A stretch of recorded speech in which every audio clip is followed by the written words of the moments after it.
This is a very intriguing group here, so instead of stumbling on any explanation about what exactly you're all doing here, I'm going to ask Sister Sherry to explain to us, first of all, before we get into a conversation, about what exactly your ladies group here is and why you came together. We came together by chance, as most good things do. We were going to a lecture in Ramadan, and my friend Dania was translating for us. And it was so nice because first of all, we understood what was going on. We got a lot out of it. So I said to Dania, could you do this for us all the time, please? He said, I don't know what I'm doing. I said, Dania, we're all Islamic dummies compared to you. So, anything you tell us is going to be more than we know already. So we called ourselves the Islam for Dummies group before it was copyrighted. So we just literally wanted to know more. So we read we got together every Monday, and Dania very kindly gave us lectures. And then after a year, we decided we weren't Islamic dummies anymore, that we called ourselves the Fitra group, which stands for Faith, Integrity, Truth, Righteousness and Application. And we still meet every week, and we're a mixed bunch of foreigners who've reverted to Islam, some on the fence still, and some Saudis who've been brought up Muslim. So. Well, for me, we've been traveling around the Muslim world, and one of the things that we've been looking at is women's conditions in the Muslim world. And I think for me it would be interesting to hear maybe some of your ideas about what it is being in a country that obviously from the outside, people that look at Saudi Arabia often have very distorted views about it from the outside. And obviously there's, like any country, there's a lot of room for improvement, but there's also a lot of amazing qualities to this country, obviously. And I think women's issues are a key issue now because there's an immense amount of focus on Saudi Arabia, and it's looked at as this backwater of some kind of medieval attempt at keeping women in some suppressed, repressed, depressed condition. And so I'm just wondering maybe if you want to start off by addressing some of those issues. First of all, to marry a Saudi, generally you have to change your religion. It's not really a choice. So I didn't change my religion, honestly, because I wanted to. I just wanted to marry my husband. So, you have to change your religion. So I spent a good many of the first years here just on that basis. I was happy as a Christian, and I want me to become a Muslim. Okay, same God, same prophets, I can do that. It was, it's fairly straightforward. And then after, I think it did take me about 10 years or so, I thought it would be a good idea to read the Quran. So then when I read it, then I started to think, this makes sense, and I understood a lot more. But honestly, as a role model for a country, I wouldn't come here and think, wow, Islam is wonderful, I think I'll be a Muslim, frankly. What I've seen has not impressed me. So it's really been my own research and the information I've got from other like-minded people. You have to really dig hard to find these sort of people that's helped me come on and go further down the road. I appreciate that Anglo-Saxon... Ask me a straight question, you get a straight answer. That kind of clarity and honesty. I think that could generally be said about almost every Muslim country in the world. There's a famous statement that many converts have made: thank God I came to know Islam before I came to know the Muslims. Yeah.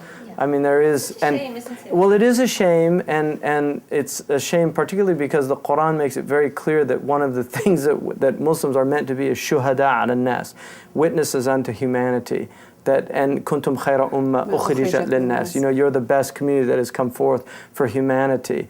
تَأْمُرُونَ بِالْمَعْرُوفِ وَتَنْهَوْنَ عَنِ الْمُنْكَرِ وَتُؤْمِنُونَ بِاللَّهِ. And then these three qualities that you enjoin virtue, you condemn vice, and you believe in God. And this is what gives you this extraordinary position. And I think a lot of Muslims assume that this is like a birthright. That it's what I call the chosen people syndrome. You know, it's that God's chosen us and we're better than everybody else because we know La ilaha illallah Muhammad Rasulullah, which is a big thing to know. But on the other hand, like you said, when we fail to really implement those things, and especially, I think, for a woman coming from the West and then coming into a Muslim culture where there's a lot of things that I think Muslims really don't think about that are very cultural. And I'll give you one example. My sister, we were once in a gathering, and there was a man, he's an Arabian man, and the time came, they wanted to separate the thing, and he went to the women. He said, you know, can you go outside, please? And he literally went like that. And my sister, you know, she's from California. She was just like so insulted. He didn't mean to insult her, you know, and he was actually, when I explained to him how offended she was, he was really, what did I do? You know, it wasn't something that he was just consciously aware of. It was more just kind of a, you know, just, cultural. It's cultural and it's an attitude, and one has to question how Islamic that is, you know. Yeah. I'd like to add to this from my own opinion, because I've only been here for 2 years. Okay. And I've actually had sort of the opposite experience. Good, and throughout my life, actually, because I came to Islam through the Muslims that I met. I might be one of the minorities who did, but throughout my life and through many different Muslim countries, I have really met the most amazing people. But did you come from a Christian background, or what background? I came from a non-practicing Christian background. You know, the first Muslims that I met were very intelligent, progressive, practicing Muslims.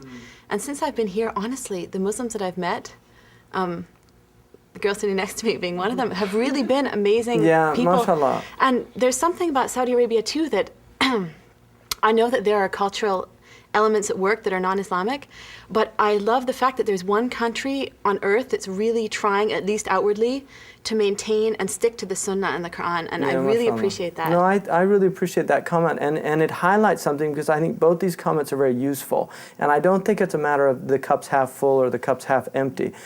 There's something about experience. And what we've seen is consistently on this journey that people have very different experiences, and those experiences really color how they view and how they perceive things. You know, the whole planet, I think, in a lot of ways, we're going through a very bad time just for humanity. It's a difficult time.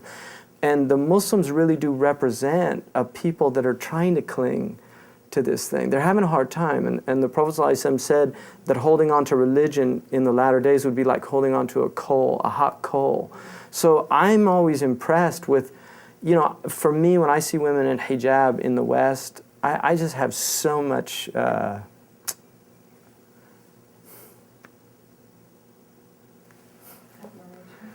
just respect, you know.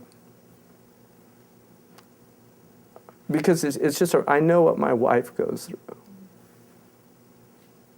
You know, just,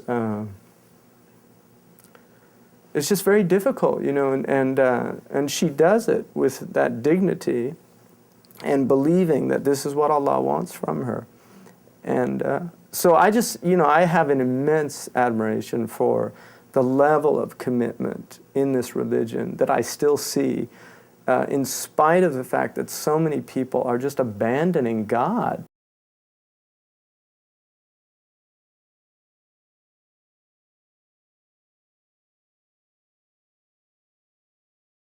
I really think that the women in this country really need to wake up. I just feel that there's so much wasted energy on like the latest tatriz of the abaya. But why is that happening? We have to question it. No, I this is a human condition. This happens everywhere. You take any 100 people anywhere the world over, No, but 99% of them are going to be focused on their material pursuits. No, but I think also but see, action. but see, this ummah has a special dispensation. We're not meant to be. The Quran makes it very clear that there's people that are focused on dunya and there's people that are focused on akhirah, and they're you know, I mean, they're very different groups. Or you can be and both, so right? I don't totally. I mean, I accept that for people that. That's their life, al-hayat al-dunya. But Allah is warning us, you know, la taghurrannaka. You know. But we also have the balance, right, Sheikh Hamzة? I mean, you can. Well, no, exactly. Yeah, لا تنسى نصيبك من الدنيا. I mean, there's the world. The Prophet ﷺ encouraged, and Sheikh Abdullah bin Bayya said yesterday that there's a place for entertainment, for tarfihiyya, you know, for a vacation, Right. relaxing. All those things have a place. But when the centrality of your life is the pursuit of, you know, trinkets, you know, and material. I mean, I have a real problem with that. I also would like to say something about this whole fad and, you know, fashion. I was speaking to someone, and she was, you know, experiencing polygamy, and she was first wife, and there's a second wife. And it was interesting because I said, you know, why do you think, you know, your husband did this? And she said, because maybe it's, you know, it's just something, the fad or the fashion that's happening.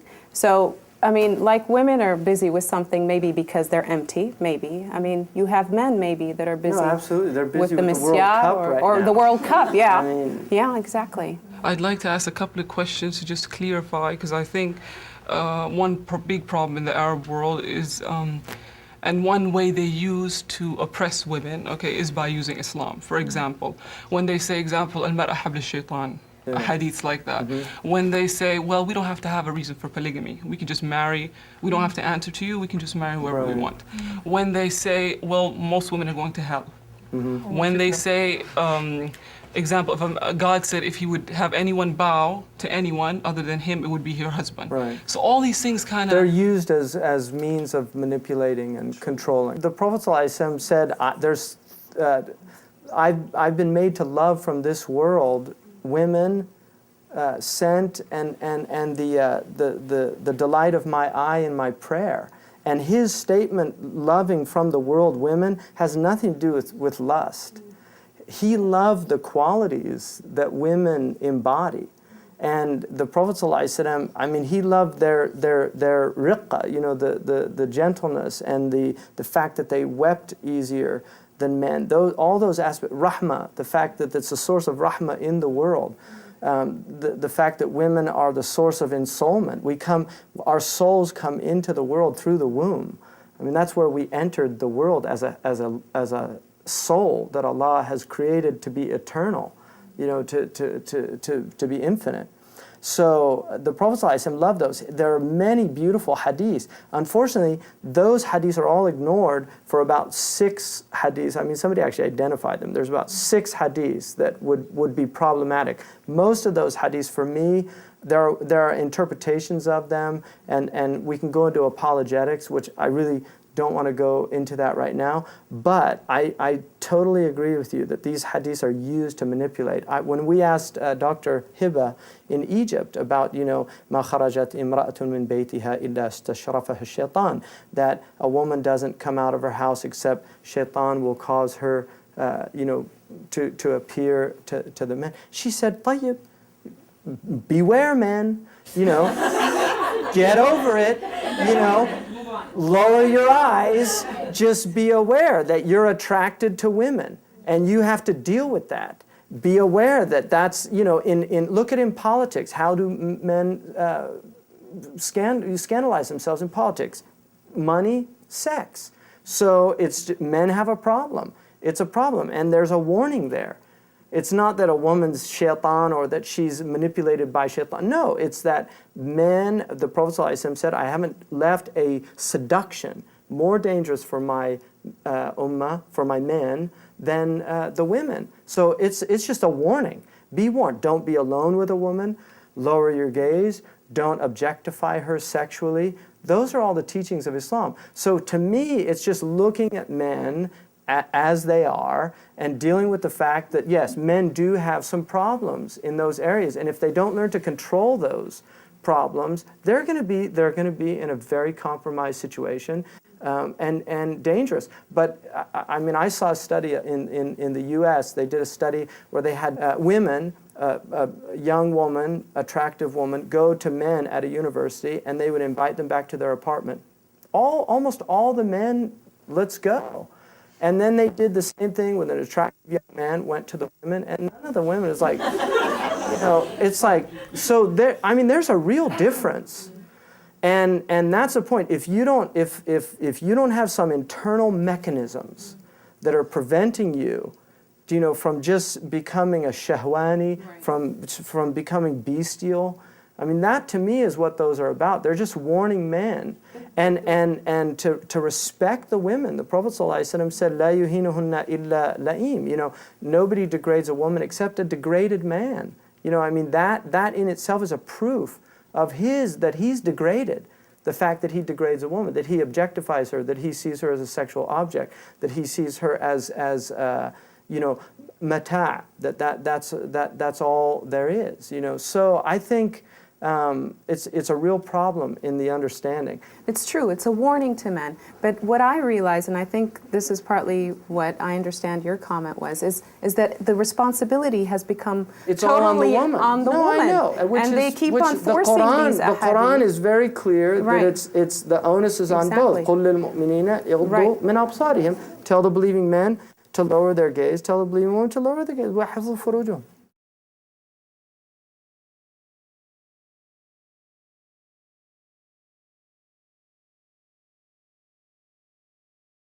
At the root of Islam is equity. It's really about adala. It's about justice. And Allah subhanahu wa ta'ala says He's just, and He says His deen is just.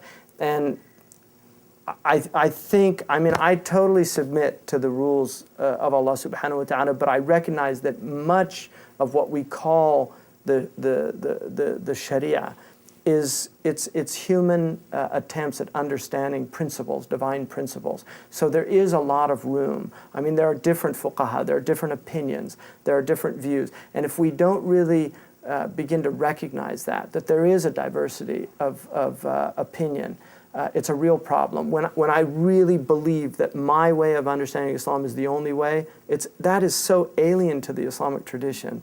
It's a much deeper tradition than that. But I really think we need women to seriously study the Sharia, to learn the Sharia at a deep level. And we've met some of them. We have met some of them. And I think that there's just, it's an exciting time in that the possibilities for women in some ways have never been greater in the history of Islam. The onus is on people to become more educated in their religion. You know, I think a lot of us are at the mercy of whoever our source of knowledge is, and sometimes the sources of knowledge are not very broad-minded. They're taking very constricted views about the Sharia. And Uyayna radiallahu anhu said, "Al-fiqhu rukhsatun an thiqa, wa amma tashdid fayahsinuhu kullu ahad." That real fiqh is making things easier by trustworthy sources. As for being harsh, anybody's good at that. You know, anybody can make things hard on people. And so the real spirit of Sharia is that muruna and that flexibility and sa'a. On the other hand, you don't want the thing just to unravel to where you don't. That's what happened to the Christians. You know, they don't have a religion anymore because they just kept compromising and compromising until the whole thing just fell apart. If you study Islamic history, what you'll find is women have always worked. Women have been in the fields. They've been in commerce, they've been just in all, you study the tabaqat literature and you'll see the women were in all fields of endeavor. In bourgeois societies, historically, women were in the homes. You know, that's whether you're in the West. In the West, in Britain, women have always worked. I mean, women, look at all the pictures in the 19th century of those women in those factories sewing and doing those things. Women have always worked, but it was the lower class women that worked. The upper class women had garden parties and sat around drinking tea and talked about how wonderful it was that they didn't have to work in the factory. You know, that's always existed. Now what's happened is there's a lot of people have interpreted Islam, you know, what I would call bourgeois Islam, and tried to apply it to everybody. So there's a lot, I think, of just really misinterpretation based on trying to universalize particular situations, to say this applies to all Muslims at all times. It's just not true. And so I think in terms of role, these are very dangerous things. I've read untold number of books on women in Islam and blah, blah, blah. I hate those books. But, you know, they always say the primary role of women is for childbirth. Where is that? Where is that in the Quran? I've never seen that. I've never seen a hadith that says that, the primary role of a woman. The primary role of a woman is to know her Lord, just like the primary role of a man is to know his Lord. I mean, there's no difference. مَا خَلَقْتُ الْجِنَّ وَالْإِنسَ إِلَّا لِيَعْبُدُونَ. Al-ins there is men and women. I created them to know me. If you look at the Quran, there are verses in the Quran that clearly talk about musawat, that men and women are the same. إِنَّ الْمُسْلِمِينَ وَالْمُسْلِمَاتِ وَالْمُؤْمِنِينَ وَالْمُؤْمِنَاتِ. I mean, those verses are just, they're all the same. And then there are verses that talk about the takamuliyah, that men and women, بَعْضُهُم مِّن بَعْض, you know, they need each other. You know, awliya, you know, they help each other. And then there's verses that talk about the differences, that there are differences. The wet nursing, the menstruation, the iddah. You know, I mean, the iddah is a female situation, not a male situation. The inheritance. You know, so there are verses that talk about these differences, and those are the verses in which you can determine the Quranic worldview about male-female roles. But that's the limit of it. Everything else, I mean, males and females can all do the same things and are capable of the same things. I mean, there's no difference in that way. Aisha was one of the most important fuqaha of the early period. And the tradition says, take half of your religion from this light, fair-skinned woman. You know, and the Sahaba went to her in really difficult questions. And some of the Sahaba considered her actually the most knowledgeable of all the Sahaba. There are male Sahaba that considered Aisha to be the most knowledgeable of all the Sahaba after the Prophet ﷺ. So she had that role. She led an army. So I appreciate all of you allowing us this opportunity to share your thoughts and allow me to share my thoughts. I hope it's been useful, and may Allah give you tawfiq and patience, and also guide you in what you're trying to do, and make bring your works to a good fruition, inshallah, something that Allah and His Messenger are pleased with. So thank you very much, and jazakumullah khair. We usually end our lectures with a dua. Sherry, would you please make a dua for us? Sheikh Hamza make a dua. Sheikh Hamza maybe make a dua. I just did. وفقكم الله إن شاء الله وبارك الله في جهودكم وسدد خطاكم وإن شاء الله اللهم اجعل عملهن عملا يرضيك ويرضي رسولك صلى الله عليه وسلم. سبحان ربك رب العزة عما يصفون وسلام على المرسلين والحمد لله رب العالمين.